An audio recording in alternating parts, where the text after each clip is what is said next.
Hi, I'm Diaresco. This is a short highlight from the Intent Talks Live. The channel was created to inspire you to turn your intention into action. How happy are you? What would you do if you only have 1 month left to live? Self-love. Stay connected. Quality time is actually to spend time with family. At Google, one of the most popular leadership courses I teach is Search Inside Yourself. When I ask participants what are the qualities of the great leaders who have made the biggest impact in their lives, empathy emerges as among the top qualities. So let's play a short poll here. True or false? First, empathy is sympathy. In our chat box, kindly respond to the poll. I love the sound of the birds. Well, 90% of you answered false. You're right. Brene Brown says, empathy fuels connection. Sympathy drives disconnection. Now let's go to our second poll. Empathy is problem solving. True or false? I can see that the vote is quite split. Waiting for the final poll. Yes, it's 50-50 split. When someone shares with me a difficult situation, I usually ask, do you want me to help solve the problem? Or do you want me to simply listen?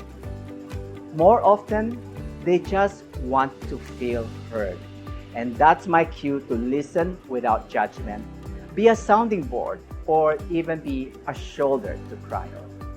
By holding that safe space, I empower them to process and reflect the situation and start seeing other possibilities and come up with your own solution. Our last poll. Empathy is agreeing. True or false? Well, most of you said yes. Well, empathy does not necessarily mean agreeing. It is possible to understand the other person and still respectfully disagree. As leaders, we often have to make tough decisions. Now, real understanding is listening to others while also sharing our views. When the person feels heard and understood, the person will most likely respect your decision even if he or she thinks differently.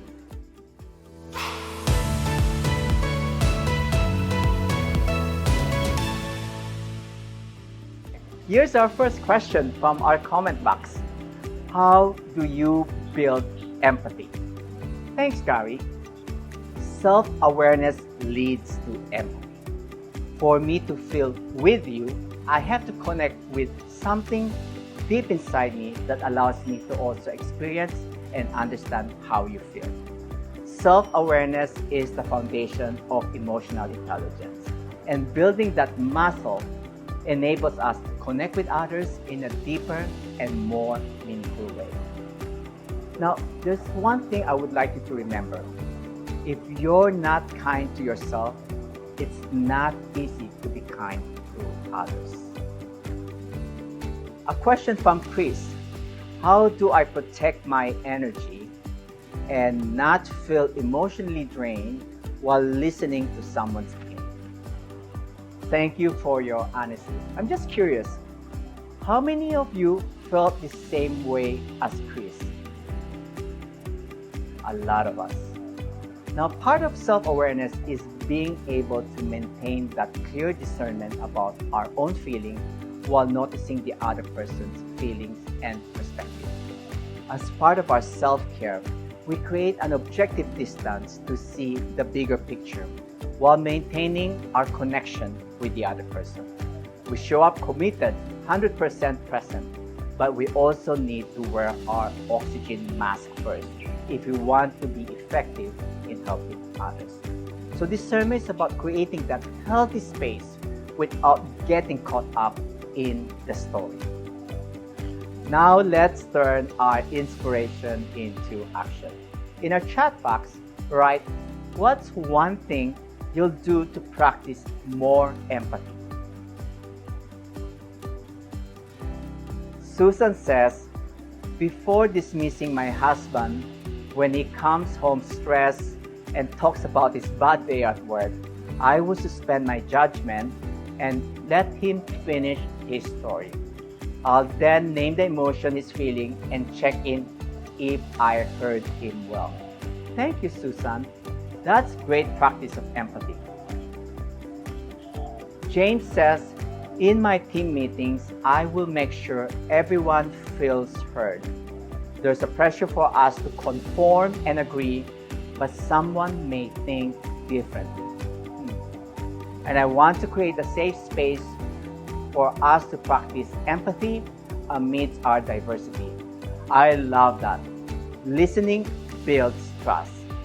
And culture is how we show up every day at work. There's a great article in Harvard Business Review called Connect with Empathy, but Lead with Compassion.